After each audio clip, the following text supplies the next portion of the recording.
मान जा महाबली भीम, यदि तुमने मेरे प्रश्नों के उत्तर दिए बिना इस सरोवर से जल ग्रहण किया तो तुम्हारा भी वही हश्र होगा जो तुम्हारे इन भाइयों का हुआ है। महाभारत युद्ध से पूर्व पांडवों को 13 वर्ष का वनवास काटना पड़ा था। पांडव पुत्र युधिष्ठिर, भीम, अर्जुन, नकुल और सहदेव द्रौपदी को साथ लिए वनों में भटकते फिर रहे थे। एक समय की बात है जब वे काम्यवन में विचरण कर रहे थे कि तभी द्रौपदी को प्यास लग जाती है। उसके जल मांगने पर युधिष्ठिर सहदेव को आज्ञा देते हुए कहते हैं, सहदेव, आसपास किसी सरोवर पर जाओ और जल लेकर आओ। युधिष्ठिर के ये कहने पर सहदेव एक सरोवर पर जाता है और सरोवर का स्वच्छ जल देख जल पीने के लिए विचलित हो उठता है। प्यास तो मुझे भी लगी है, अतः क्यों ना पहले मैं स्वयं थोड़ा जल पी लूं। ये कहकर सहदेव जैसे ही सरोवर से जल पीने लगता है तभी एक आकाशवाणी सुनाई देती है, ठहरो, तुम इस सरोवर से जल नहीं पी सकते। कौन हो तुम? मेरे सामने आओ। सहदेव के ये कहते ही उसके समक्ष एक यक्ष प्रकट होता है। मैं इस सरोवर का मालिक हूँ। तुम मेरे प्रश्नों के उत्तर दिए बिना इस सरोवर से जल नहीं पी सकते। यदि पी लिया तो तुम क्या कर लोगे? मैं तुम्हें निर्जीव बना दूंगा, अर्थात तुम्हारी मृत्यु हो जाएगी। मृत्यु हो जाएगी? मैं अभी पानी पीकर दिखाता हूँ। ये कहकर सहदेव सरोवर से पानी पी लेता है और फिर वो जैसे ही पानी पीता है वही मूर्छित होकर गिर जाता है। मूर्ख युवक! जब काफी समय उपरांत भी सहदेव जल लेकर वापस नहीं आता तो युधिष्ठिर को उसकी चिंता होती है और वो नकुल से कहता है, नकुल, सहदेव अभी तक जल लेकर नहीं लौटा, जाकर देखो तो आखिर उसने इतनी देर कहाँ लगा दी। युधिष्ठिर के ये कहने पर नकुल सरोवर जाता है और वो भी यक्ष की बातों को अनसुना करके सरोवर से जल पीकर वही मूर्छित होकर गिर जाता है। उसके उपरांत अर्जुन सरोवर पर आता है और यक्ष उसे भी जल पीने से मना करते हुए कहता है, धनुर्धर अर्जुन, तुम मेरे प्रश्नों के उत्तर दिए बिना इस सरोवर से जल नहीं पी सकते। तुम कौन होते हो मुझे रोकने वाले? मैं इस सरोवर का मालिक हूँ। यदि तुमने मेरी अवहेलना की तो तुम्हारा भी वही परिणाम होगा जो तुम्हारे इन भाइयों का हुआ है। ये सुनकर अर्जुन को यक्ष पर अत्यंत क्रोध आता है और वो क्रोधवश लगभग चीखते हुए कहता है, तो मेरे भाइयों को तूने मारा है। ठहर, पहले मैं जल पी लूं, फिर तुझसे निपटता हूँ। ये कहकर अर्जुन भी सरोवर से जल पी लेता है और फिर वो भी अपने भाइयों के बगल में मूर्छित होकर गिर जाता है। उसके उपरांत महाबली भीम सरोवर पर आते हैं और अपने भाइयों को धरती पर मृत पड़े देख क्रोध में चीख उठते हैं। मेरे भाइयों को जिसने भी मारा है सामने आए, मैं अपनी गदा से उसके शीश के टुकड़े टुकड़े कर दूंगा। तभी यक्ष प्रकट होता है। महाबली भीम, तो अब तुम आए हो? हाँ, मैं आया हूँ। तुम कौन हो और मेरे भाइयों की ये दशा करने वाला कौन है? मैं एक यक्ष हूँ और तुम्हारे भाइयों की ये दशा मैंने ही की है। इन्होंने मेरे प्रश्नों के उत्तर दिए बिना ही मेरे सरोवर से जल पीने की चेष्टा की थी। तेरा सरोवर, यक्ष, जल और अन्न का मालिक कोई नहीं होता, उन पर सबका अधिकार होता है। ले, अब मैं इस सरोवर का जल पीता हूँ, देखता हूँ तू मेरा क्या कर लेता है। ये सुनकर यक्ष भीम को सतर्क करते हुए कहता है, मान जा महाबली भीम, यदि तुमने मेरे प्रश्नों के उत्तर दिए बिना इस सरोवर से जल ग्रहण किया तो तुम्हारा भी वही हश्र होगा जो तुम्हारे इन भाइयों का हुआ है। किंतु भीम भी अपने भाइयों की तरह यक्ष की बातों को गंभीरता से लिए बिना ही जल पी लेता है और वो भी मूर्छित होकर गिर जाता है। फिर कुछ समय पश्चात अपने भाइयों को ढूंढते हुए स्वयं युधिष्ठिर सरोवर पर आता है और अपने भाइयों को मूर्छित देख व्याकुल हो उठता है। भ्राता सहदेव, नकुल, अर्जुन, भीम, उठो। आखिर ये सब हुआ कैसे? ना शरीर पर कोई घाव, ना विषैले जल, ना कोई प्रभाव। इस सरोवर का जल तो अमृत के समान पवित्र लगता है, ये कहते कहते युधिष्ठिर सरोवर से जल पीने लगता है और तभी यक्ष की आवाज उसके कानों में गूंज उठती है। ठहरो, तुम मेरे प्रश्नों के उत्तर दिए बिना इस सरोवर से जल नहीं पी सकते। आप कौन हैं? रुद्र, मनुष्य, गंधर्व या कोई देवता? मैं एक यक्ष हूँ। तेरे इन वीर तेजस्वी भाइयों की यह दशा मैंने ही की है। मैंने इन्हें सावधान किया था कि मेरे प्रश्नों के उत्तर दिए बिना जल मत पियो, किंतु ये नहीं माने। यदि तुम्हें भी जल पीना है या ले जाना है तो पहले मेरे प्रश्नों के उत्तर दो। ये सुनकर युधिष्ठिर कहते हैं, हे यक्ष, आपको जो प्रश्न पूछना है पूछिए, मैं उत्तर देने हेतु तत्पर हूँ। ये सुनकर यक्ष युधिष्ठिर से प्रश्न पूछना आरंभ करते हैं। भूमि से भारी क्या है? माँ। आकाश से ऊंचा कौन है? पिता। हवा से भी तेज कौन चलता है? मन। नशा क्या है? आसक्ति। मुक्ति क्या है? अनासक्ति। बुद्धिमान कौन है? जिसके पास विवेक है। नरक क्या है? इंद्रियों की दास्ता नरक है। संसार में दुख का कारण क्या है? संसार में दुख का कारण लालच, स्वार्थ और भय है। जन्म और मरण के बंधन से मुक्त कौन है? जिसने आत्मा को जान लिया है। ईश्वर स्त्री है या पुरुष? ईश्वर ना स्त्री है और ना ही पुरुष। मनुष्य का साथ कौन देता है? धैर्य। संसार का सबसे बड़ा आश्चर्य क्या है? प्राणियों की मृत्यु संसार का सबसे बड़ा आश्चर्य है। संसार को कौन जीतता है? जिसमें सत्य और श्रद्धा हो। दुर्भाग्य का कारण क्या है? मद और अहंकार।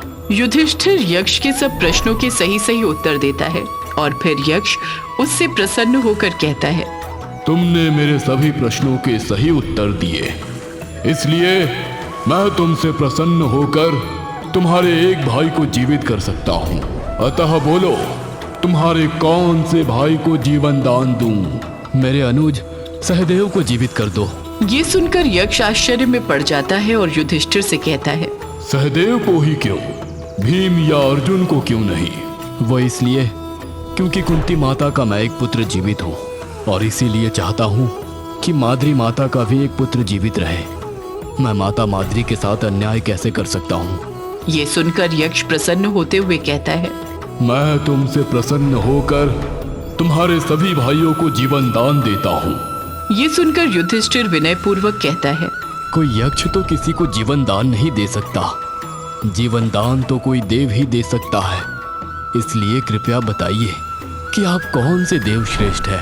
युधिष्ठिर का ये वचन सुनकर यक्ष एकाएक धर्मराज का रूप ले लेता है और उन्हें देखते ही युधिष्ठिर उनको हाथ जोड़कर नमन करता है। फिर धर्मराज युधिष्ठिर से प्रसन्न होते हुए कहते हैं, हे ज्येष्ठ कुंती पुत्र युधिष्ठिर, मैं यहाँ तुम्हें देखने के लिए ही आया था। तुम्हें देखकर अति प्रसन्नता हुई। तुमने समस्त दोषों पर विजय प्राप्त कर ली है, यह जानकर प्रसन्न हुआ। अतः तुम्हारा सदैव मंगल हो। ये कहकर धर्मराज अंतर्ध्यान हो जाते हैं और युधिष्ठिर के सभी भाई जीवित हो उठते हैं। प्रलय के मेघ इंद्र की आज्ञा पाकर ब्रज के ऊपर आ गए। मूसलाधार बारिश होने लगी, चारों ओर बिजली चमकने लगी, बादल आपस में टकराकर गड़गड़ाने लगे। गोवर्धन के नीचे पहुंचकर श्री कृष्ण ने गिरिराज गोवर्धन को उखाड़कर अपने हाथ में कुछ ऐसे उठा लिया जैसे बरसात में भीगता बालक पेड़ के पत्तों को छत्ते की तरह तोड़कर हाथ में ले लेता है। गोवर्धन गिरधारी वर्सेस इंद्र। गोकुल में बलराम, श्री कृष्ण और सारे बाल गोपाल मिलकर खेल रहे थे। नटखट कान्हा ने देखा सभी गोप गोपियां इंद्र यज्ञ की तैयारियों में व्यस्त हैं। बाल कृष्ण अपने बाबा नंद के पास गए और उनसे पूछा, बाबा, ऐसा कौन सा उत्सव सामने है जिसकी तैयारी में आप सब इस तरह से जुट गए हैं? किस यज्ञ के लिए इतना संसाधन जुटाया जा रहा है?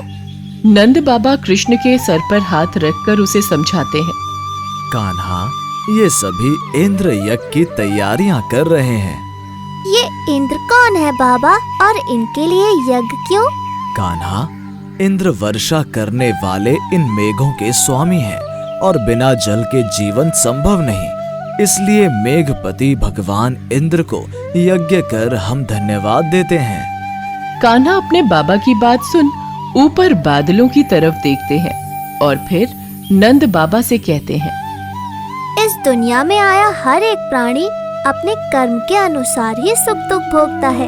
जब कर्म ही प्रधान है तो वो ही फल देने वाला है। तो जिस इंद्र को आपने आज तक देखा भी नहीं, उसके लिए इतना बड़ा यज्ञ करने की क्या आवश्यकता है? कान्हा की बात सुनकर नंद बाबा ने मुस्कुराते हुए कहा, तो फिर तुम बताओ, हम किसकी पूजा करें? बाबा, ये वन पर्वत ही हमारा घर है और गाय हमारी माता है।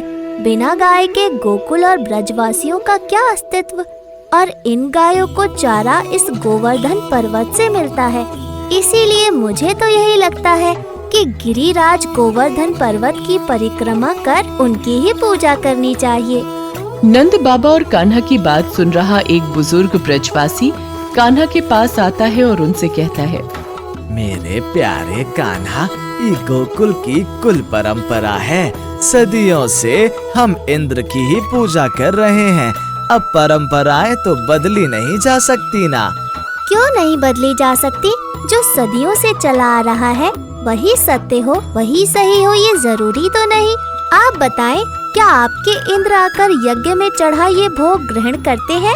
कान्हा की मासूम हरकत पर मुस्कुराता हुआ ब्रजवासी फिर कहता है, तो तुम ही बताओ कान्हा, क्या ये गोवर्धन हमारा भोग ग्रहण करेंगे? कान्हा गोवर्धन पर्वत की तरफ देखते हुए कहते हैं, मेरी बात मानकर गोवर्धन की परिक्रमा कीजिए, उनकी पूजा कीजिए, उनको भोग चढ़ाइए। वो जरूर पूरा भोग ग्रहण करेंगे। फिर हम सभी गोप गोपियाँ मिलकर उत्साह मनाएंगे। गोकुल का हर एक ब्रजवासी कान्हा को अपने बच्चे की तरह चाहता था। कान्हा की मासूम बातों ने सबका दिल मोह लिया और नंद बाबा ने उस बुजुर्ग ब्रजवासी और दूसरे गोपों से मिलकर चर्चा की। सबकी सहमति पर नंद बाबा ने फिर घोषणा की, इस बार हम इंद्र यज्ञ के बजाय गिरिराज गोवर्धन की परिक्रमा और उनकी पूजा करेंगे। उसके बाद उत्सव मनाया जाएगा।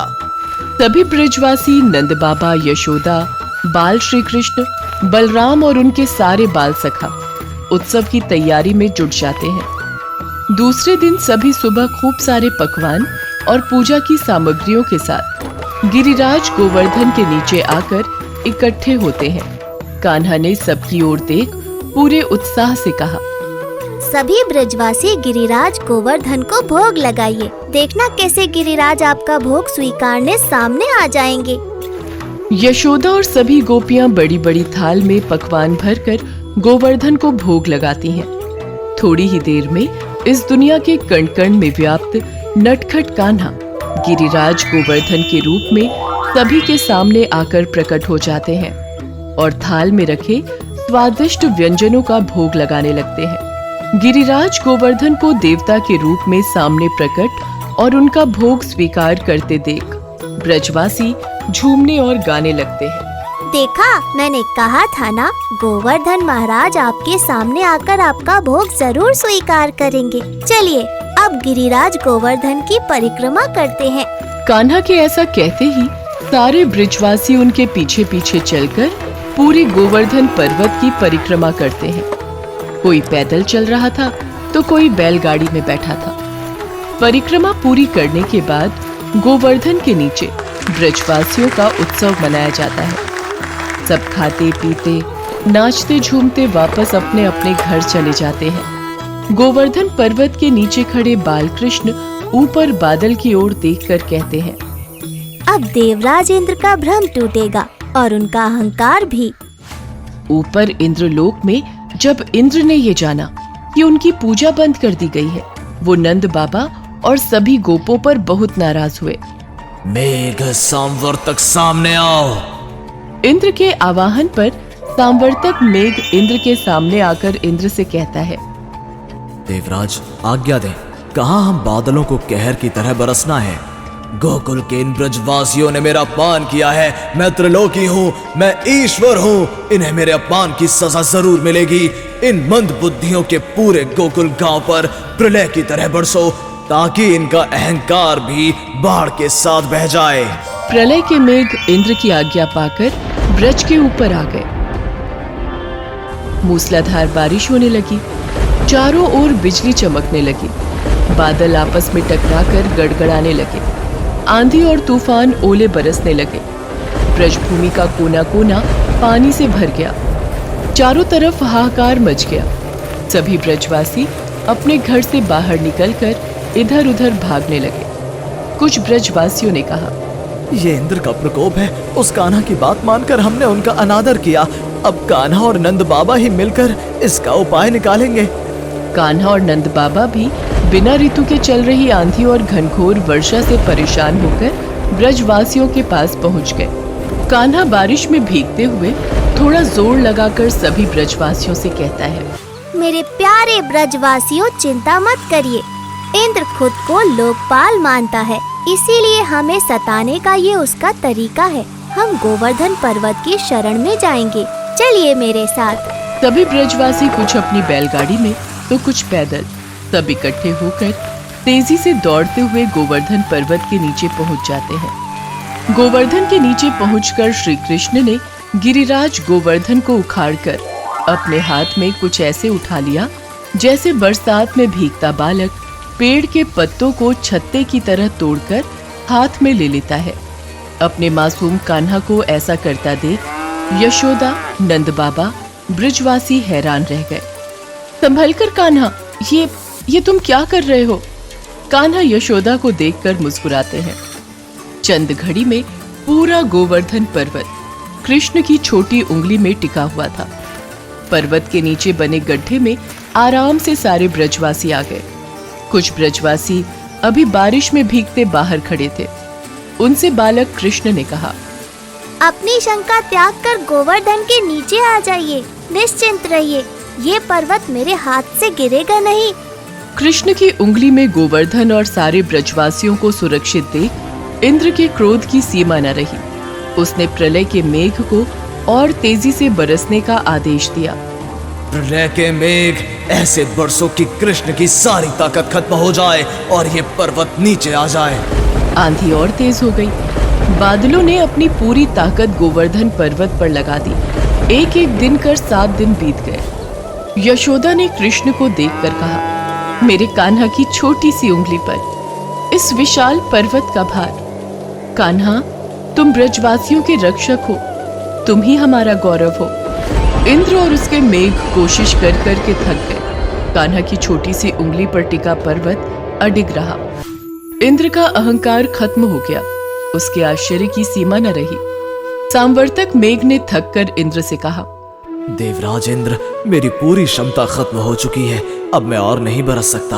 उस बालक की उंगलियों पर तो कोई असर ही नहीं हो रहा है। इंद्र ने भी उदास होकर मेघों को चले जाने का इशारा किया। धीरे धीरे ब्रज के ऊपर हो रही घनघोर बारिश थम गई। सूरज आसमान में साफ दिखने लगा। सारे ब्रजवासी बारिश को थमा देख कृष्ण की जय जयकार करने लगे। कान्हा की जय हो, नंद बाबा की जय हो, कृष्णा की जय हो। बारिश थम गई है, अब सभी ब्रजवासी बाहर जा सकते हैं। सभी ब्रजवासी पर्वत से बाहर निकल आए और देखते ही देखते कृष्ण ने मजाक मजाक में गोवर्धन पर्वत को उसके स्थान पर रख दिया। कृष्ण के बाहर निकलते ही माँ यशोदा ने उन्हें अपने गले से लगा लिया। सभी ब्रजवासी नाचते झूमते कान्हा को अपने कंधे पर उठाए वापस अपने अपने घर चले गए।